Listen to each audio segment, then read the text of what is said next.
Okay, hello givers. This is Dennis from Give Asia.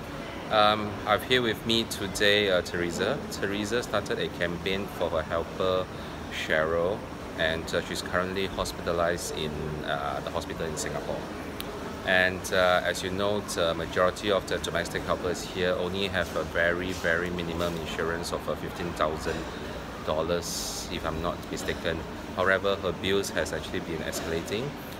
And I heard that when she was admitted, she doesn't really look very well.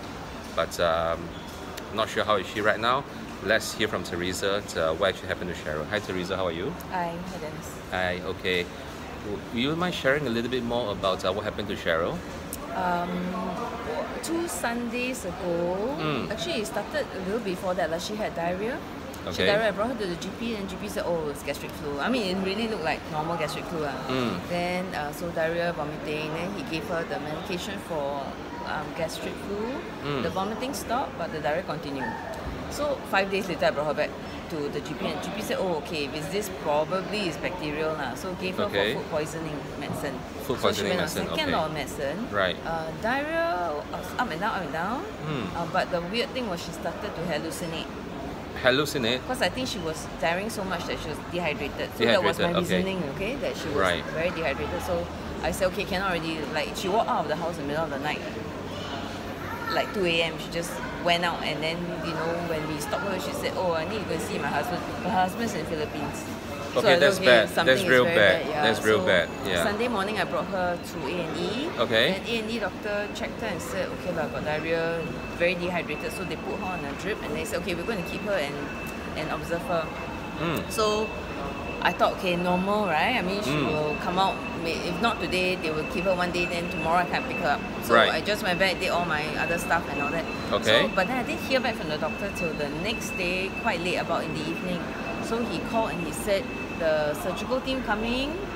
Looks like she has a toxic megacolon. I'm like, what's that? So I have no idea what it is. And he says it's bad. If it's very bad, they will observe. But if it's very bad, they will need to operate. Okay. And I said, I need to call the family, you know. I need to let them know this, right? Yes. So I said, okay, never mind. So anyway, he said he will update. So I waited. About an hour later, 6 something, the surgical doctor called me and said, "I'm sorry, we have to bring her in. It's very bad. It looks like, you know, if we don't operate right away, she could really be in mortal danger." So I was like, I don't know what's going on, you know. Exactly. I'm trying to park my car, right, at that point in time with my kid in there, right. I'm like, okay, never mind. So I said, okay, anyway, it's not as if, like, if I don't give permission, they're not going to operate on her. I mean, they have to save her life, right? Yes, so I'm very grateful for that. Yeah. So they brought her in. Then immediately I had to call all the various people. I called her cousin, and then I got her sister's number. And so I started contacting the family. Okay. So everybody, of course, was in a huge panic. Then no news until 11 p.m. So the doctor called me and said they had to remove all her large intestines. Wow. So I'm like, wow, that's really drastic. Very major, this one. Yes. Then very they said, major.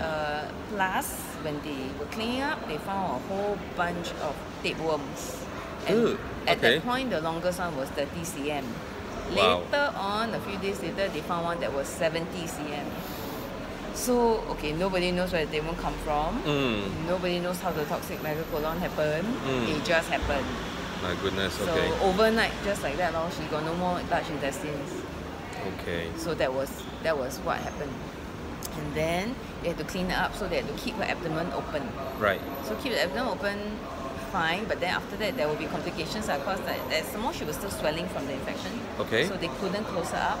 So that has been like the major issue until yesterday, where they finally managed to close her up. So thank God. Wow. Okay. Yeah. That was only yesterday.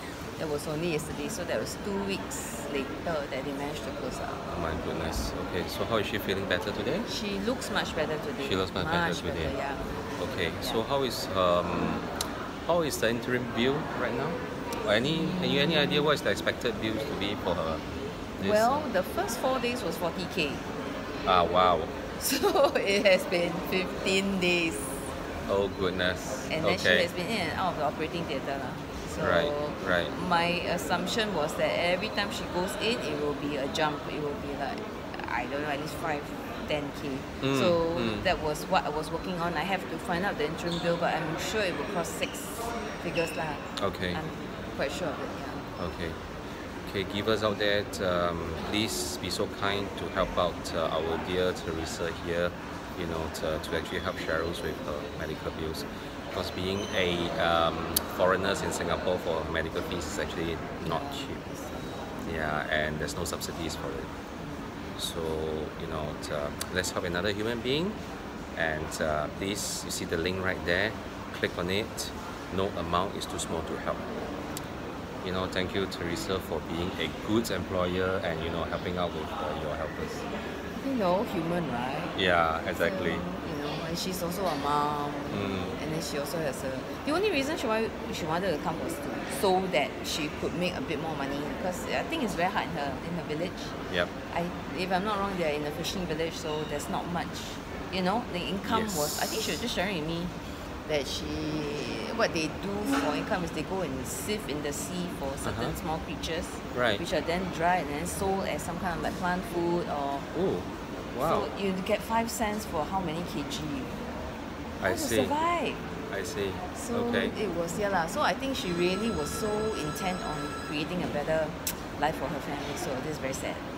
That's very sad. Hear the story? Okay. Please help and please share this clip and please share the story with a friend. Thank you so much Thank for you. watching and all the best to you. Thank you. All right. Thank you, Dennis. Thank you, Thanks. everyone. Okay. Bye.